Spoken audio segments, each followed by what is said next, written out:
አሁን ደግሞ በክፍል 16 የምናየው ምንድነው? መልመጃ 3 ሀ ነው። የሚከተሉትን ተሽከርካሪ ቁጥሮች ደምሩ ይለናል።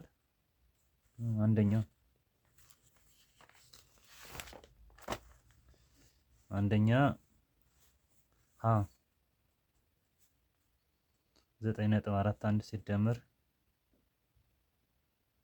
11.23 በቤት ዋጋቸው እናስቀምጣቸው። ቻውን የአንድ ቤት ነች። የአንድ ቤት ከአንድ ቤት ጋር የአስረኛ ከአስረኛ የመቶኛ ከመቶኛ 1 እና 3 4 እና 2 6 1 እና 9 10 1 አለኝ ከአንድ ጋር 20 ከነጥብ በኋላ ስንት ቁጥሮች አሉ? 2 20 ነጥብ 64 ይመጣል ማለት ነው። ለደግሞ 92.71 ሲደመር 1.008 እቺ ስንት ቤት ነች? የአስረኛ የመቶኛ የሺኛ ቤት። የሺኛ ተዝጋ ዜሮ ነው። ዜሮ እንጨምርበታለን። ከዛ እንደምራቸው 0 እና 8 8 1 እና 0 1 እና 7 0 እና 7 7 ማለት ነው። 2 እና 1 3 9 ትወርዳለች። ተደመር ስለሌላት ከዛ ነጥብ ስንት ቁጥሮች መቁጠር አለብን? 1 2 3 3 1 2 3 93.718 ይሆናል ማለት ነው። ሀመርኋ ደግሞ 67.8 ሲደመር 67.8 ዜሮ ማድረግ ይችላል። ነጥብ እንዲመችን የዛኛው ማለት ነው። 92.96 0 እና 6 6 ይሆናል። 9 እና 8 9 እና 8 17 7 ጽፌ አንድ አለኝ። 1 እና 7 8 8 እና 2 10 አንድ አለኝ። 1 እና 6 7 7 እና 9 16 የነጥብ ቦታ 2 1 2 160.76 ይሆናል ማለት ነው። ደግሞ 3 ቁጥሮች ነው የምደምራቸው 0.203 1.752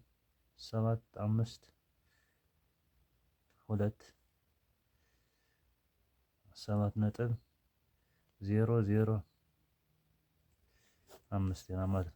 እነዚህ መደመር 2 እና 3 5 5 እና 5 10 አንድ አለኝ። 1 እና 0 0 1 1 እና 5 6 6 እና 0 6 7 እና 2 9 ከ0 ጋር 9 ነው ራሱ።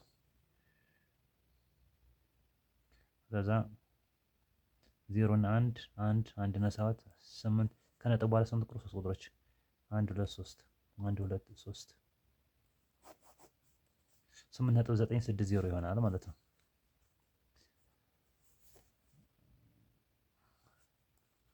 ሁለተኛው ደግሞ የሚከተሉ አስርዮሽ ቁጥሮች ቀንስ ላይ መቀነስ ነው የምንሰራው። 75.80 ሲቀነስ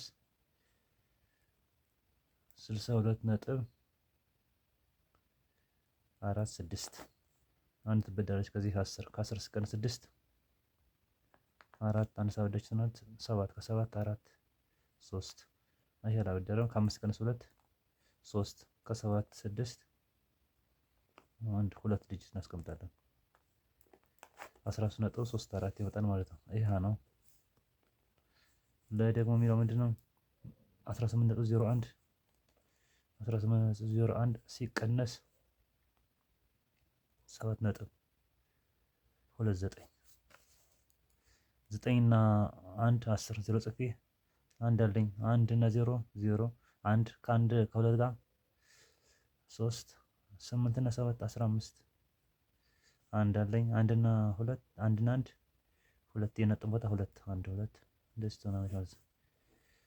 5.30 ይሆናል ማለት ነው። 1 እና 9 10 0 ጽፌ አንድ አለኝ። 1 እና 0 1 ከ2 ጋር 3 7 እና 8 15 5 ጽፌ አንድ አለኝ። 1 እና 2 1 እና 1 ሶሪ 2 ይሆናል ማለት ነው። እንደዚህ ነው ይቀመጣል። ሀመርኋን እዚህ ጋር መታ አድርገና ትንሽ ሀገር 3.8 3.8 3.8 ሲቀነስ 3 05 እዚህ ጋር የአስር ቤት የአስረኛ ቤት የመቶኛ ቤት የሺኛ ዜሮ ስለሌሉ 00 እንተካቸዋለን። አንድ እናበድራለን። እቺ 8 ነበረች ለዚህ አንድ 7 ነው። እቺ 10 ነው። 10 ነው ለዚህ 9 ነው። እቺ 9 ነው። እቺ 10 ነው። ከ10 5 አንድ ሳብለች እና 9 ከ9 0 9 አንድ ሳብለች ስንት ናት? 7 ከ7 2 ከ7 2 5 ከ3 ቀን 3 0 1 2 3 3 ነጥብ አደርጋለሁ። 3 ዴሲማል ፖይንቶች አልፋለሁ ማለት ነው። 10 ሺህ ነጥብ አልፋለሁ። 0.595 ይሆናል ማለት ነው። አመርሃ ማን እዚህ ጋር ማን እንጨርሳት መቼም ቦታው ግን 128 ነጥብ ሲቀነስ 62.00 ማድረግ እችላለሁ። አሊያም አለማድረግ እችላለሁ። ችግር የለውም። 2 ከ2 0 ከ7 2 ማለት ከ7 0 7 ከ8 2 6 ከ12 6 6 የነጥብ ቦታ 2 ምንድነው? ያው ያን እቺ እንዴት ያንዴት ካንዴት 10 ከ10 66 ነጥብ 72 ይመጣል ማለት 66.72 ይመጣል ማለት 66.72 ይመጣል ማለት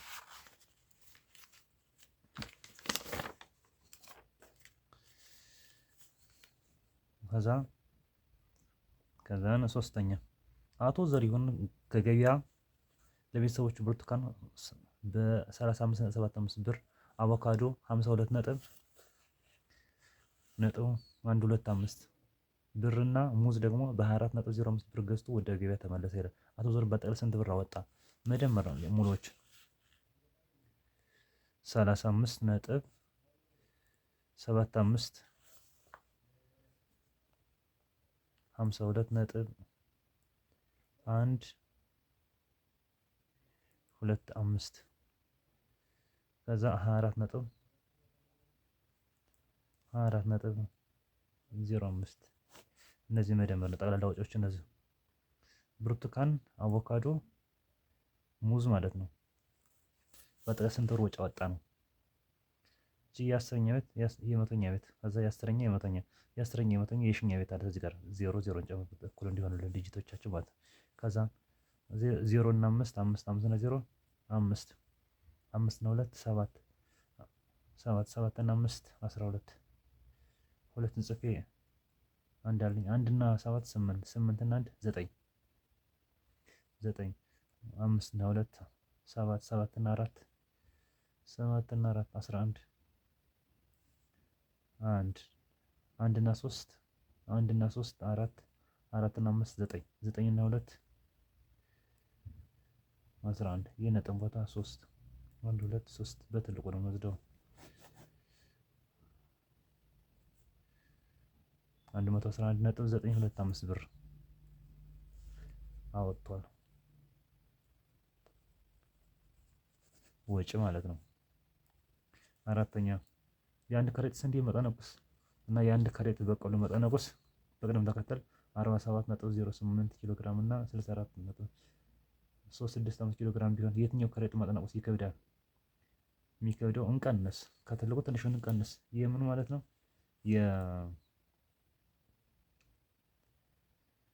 የስንዴ ሀ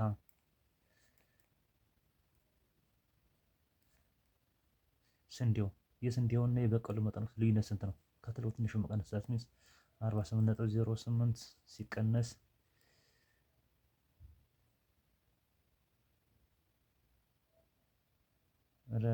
ይቅርታ የአንድ ከረጢት መጠነቁስ ከረጢት በቆሎ ስንዴ 47.08 ኪሎ ግራም በቆሎ ደግሞ 64 ማን ይቀር? በቆሎ ነው የሚከብደው። በቆሎ በስንት ይከብዳል? ማን የስንዴና የበቆሎ ልዩነት ማለት ከትልቁ ነው ትንሹን ልቀንስ ነው የምናየው። ለደግሞ 64.65 ኪሎ ግራም ሲቀነስ 47.080 0 ጨምርበታል። ከ5 ሲቀነስ 0 5